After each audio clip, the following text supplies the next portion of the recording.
Hello दोस्तों, आप सभी को मेरा सादर नमस्कार। साथियों, आपको जैसा कि पता है वर्तमान समय में हमारे पास दो अवसर हमारे सामने हैं, जिसमें से एक सबसे बड़ा अवसर है पटवारी की परीक्षा जो मार्च 2023 में आयोजित होगी, और उसके बाद दूसरा जो सबसे बड़ा अवसर है वन रक्षक का, जिसकी परीक्षा 2023 में मई के महीने से आयोजित होगी। साथियों, उसके लिए हम एक छोटी सी पहल करने के बारे में सोच रहे हैं और साथ में सीखने का प्रयास भी कर रहे हैं कि हम भी एक विद्यार्थी बन पाएं और उस विद्यार्थी बनने की प्रक्रिया में आपकी सहभागिता भी यदि मिले तो हमारे विद्यार्थी बनने की प्रक्रिया और आसान हो जाएगी। जैसे आप सभी को पता है कि हम सभी के पेरेंट्स ये चाहते हैं कि हमारा जो बालक है वह सफल हो जाए। सफलता का तात्पर्य केवल नौकरी से नहीं है, सफलता का तात्पर्य उस कामयाबी से है जिस के पीछे हमारे माता पिता और हमारा सपना और हमारे समाज का सपना भी है, चाहे वो किसी भी क्षेत्र में हो, कृषि से लेकर देश की सीमा की सुरक्षा तक। हर अलग अलग क्षेत्रों में हम कामयाब हो सकते हैं अपने अपने लक्ष्य के मुताबिक, अपने अपने पसंद के मुताबिक, अपने अपने प्रतिभा के मुताबिक। हम अलग अलग जगहों में काम करके अपनी कामयाबी और अपना पहचान बना सकते हैं, तभी हम और हमारा समाज कामयाब हो पाएगा। उसके लिए हम एक छोटी सी पहल करने जा रहे हैं। जैसे भी मार्च 2023 में पटवारी की परीक्षा आयोजित होगी, उसमें सभी आपको पता है कि जो पिछले वर्ष की परीक्षा प्रणाली थी वो कुछ अलग थी और इस बार की परीक्षा प्रणाली उससे बिल्कुल हटके है। जो लास्ट टाइम हुआ था उसमें जो परीक्षा का पूर्णांक था वो 100 मार्क्स था और जो मार्च 2023 में होगा वो 200 मार्क्स का है। सिलेबस बहुत ही शानदार है, कुछ भी पुराना और नया ऐसा नहीं है, बल्कि जैसे आप सिलेबस देखे होंगे आपको पता होगा कि उसके दो खंड हैं, खंड आ और खंड बा। खंड आ में सामान्य विज्ञान है, सामान्य हिंदी है, सामान्य अंग्रेजी है और सामान्य गणित है। कर्मचारी चयन मंडल की तरफ से ऐसी कोई घोषणा नहीं की गई है कि कौन सा खंड कितने नंबर के आएगा, पर यदि हम अनुमानतः यदि कहें अपनी तैयारी के हिसाब से तो ये एक अनुमान लगाया जा सकता है कि संभवतः 25 का विज्ञान हो सकता है, 25 नंबर की हिंदी हो सकती है, 25 का अंग्रेजी हो सकता है और 25 का गणित हो सकता है पार्ट ए में। उसी प्रकार यदि पार्ट बी की बात करें उसमें भी टोटल पूर्णांक 100 के होंगे। उसमें भी सामान्य ज्ञान एवं अभिरुचि, सामान्य ज्ञान अभिरुचि उसमें आपको जीके संबंधित संपूर्ण प्रश्न मिलेंगे। दूसरा उसमें समान तार्किक योग्यता जिसको हम रीजनिंग कहते हैं, और तीसरा है आपका कंप्यूटर ज्ञान, और चौथा है आपका सामान्य प्रबंधन। ये भी 4 पार्टों में है और इसके लिए भी कर्मचारी चयन मंडल भोपाल की तरफ से कोई ऐसी सूची या ऐसे मार्क्स जारी नहीं किए गए हैं कि कितने कितने नंबर के आएंगे, पर टोटल पूर्णांक ये भी 100 नंबर का होगा। कितने प्रश्न किस में आएंगे इसकी कोई पुष्टि नहीं की गई है, पर अनुमानतः यदि एक तैयारी के हिसाब से सोचें तो संभवतः इसमें भी 25-25 के पार्ट बन सकते हैं। उस हिसाब से हमें तैयारी करनी होगी। साथियों, उसके बाद मई के महीने में वन रक्षक की जो वैकेंसी होगी वो लास्ट जो पिछले बार की वैकेंसी भरी गई थी सेम, उसके सिलेबस में कोई बदलाव नहीं हुआ है। उसमें भी सामान्य ज्ञान, सामान्य हिंदी, सामान्य अंग्रेजी, सामान्य गणित और सामान्य विज्ञान का पार्ट है और कुल जो है 100 नंबर का पेपर होगा। इसमें भी यदि हम देखें तो कर्मचारी चयन मंडल भोपाल की तरफ से कोई पार्ट डिवाइड नहीं किए गए हैं, लेकिन अनुमानतः इसमें भी हम ये कह सकते हैं कि 5 पार्ट हैं, तो 20-20 नंबर के ये पार्ट हो सकते हैं।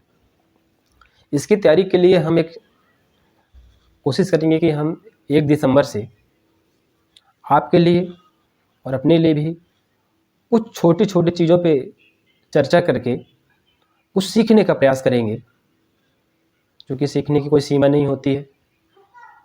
और जो चीज़ आपसे आती है उसको हम सीखने का प्रयास करेंगे, और जो चीज़ हमसे आती है कोशिश करेंगे कि वो चीज़ आप तक पहुंच पाए।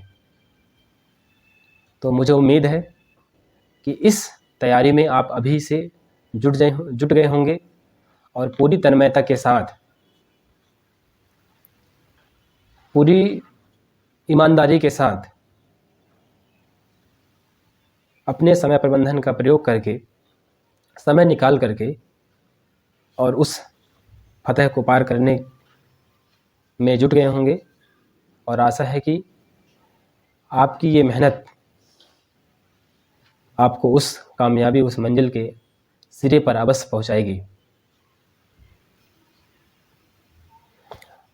इन दोनों परीक्षाओं के बारे में मैं कुछ अपना अनुभव साझा करना चाहूँगा। 2017 में जब पिछली बार वन रक्षक का परीक्षा हुआ था, उसमें मैं भी सम्मिलित हुआ था और मेरा भी अंतिम चयन सूची में मेरा नाम आया था और उमरिया जिला मिला था। पर मेरे पास 3 अवसर थे। एक IBPS बैंक क्लर्क का, दूसरा पटवारी का और तीसरा वन रक्षक था। उसमें सबसे प्रथम प्राथमिकता मैंने पटवारी को दी थी। तो उसके लिए कोई अलग से आपको तैयारी करना नहीं है, बल्कि जहाँ तक मेरा मानना है कि आप जो विषय को पढ़ रहे हैं, जैसे हिंदी पढ़ रहे हैं, तो आप हिंदी को इतना पढ़ डालिए, इतना सीखिए उससे कि आपको लगने लगे कि मैं कुछ सीखा। सीख आप पूरी नहीं सकते हैं, पर अपने तरफ से पूरी प्रयास करना है कि हमें अधिक से अधिक सीखना है। उसी प्रकार हमें कंप्यूटर पढ़ना है, उससे भी अधिक से अधिक सीखने का प्रयास करना है। उसी प्रकार हमें गणित पढ़ना है, उससे भी हम लगातार सीखने का प्रयास करना है और उसमें आगे बढ़ना है। अंग्रेजी थोड़ा सबके लिए टफ पड़ता है, आपके लिए भी, हमारे लिए भी, सबके लिए टफ पड़ता है, क्योंकि कहीं ना कहीं हम हिंदी बैकग्राउंड से होते हैं। खासकर जो बच्चे जो इंजीनियरिंग करके आते हैं, उनके लिए अंग्रेजी में बहुत अच्छा नंबर स्कोर करते हैं।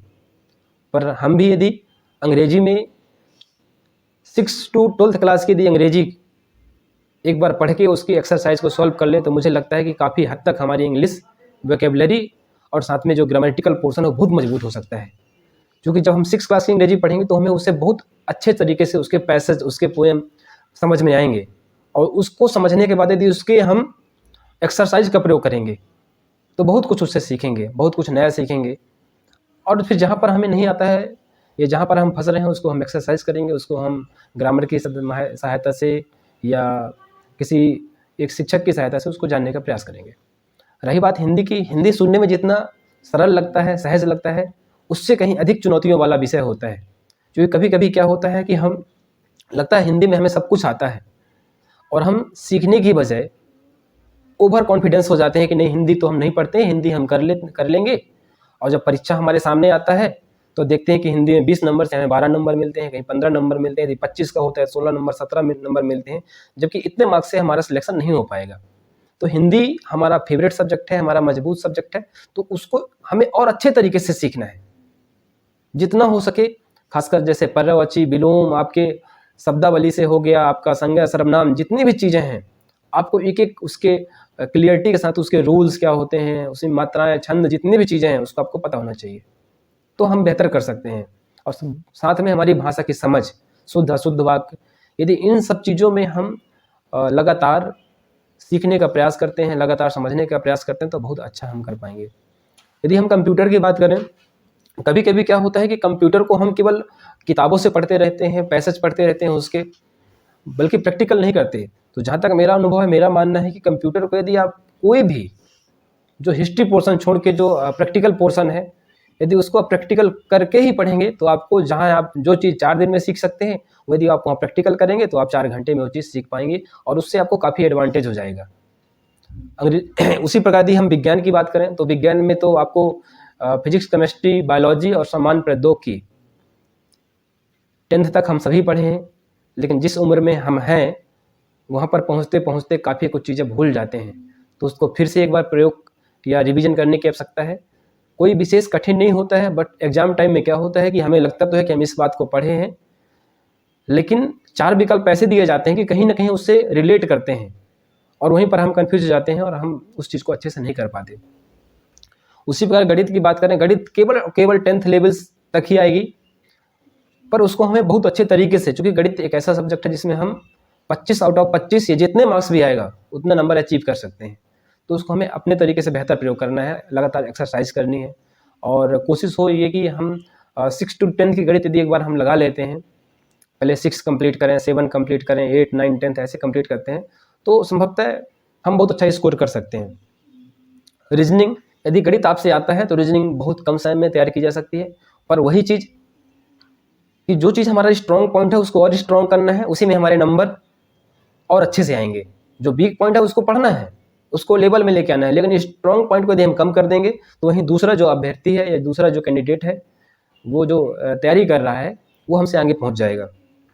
उसी प्रकार जो सामान प्रबंधन है, इसमें केवल आपका मैनेजमेंट है, जितना तरीके से तो आप समझेंगे या स्वयं में इसका प्रयोग करेंगे, या यदि मैं ये कहूँ कि अपना मैनेजमेंट आप कैसे करते हैं, यदि इस बात को आप समझ पाएंगे तो आसानी से मैनेजमेंट का पोर्शन बहुत अच्छा आप कर सकते हैं।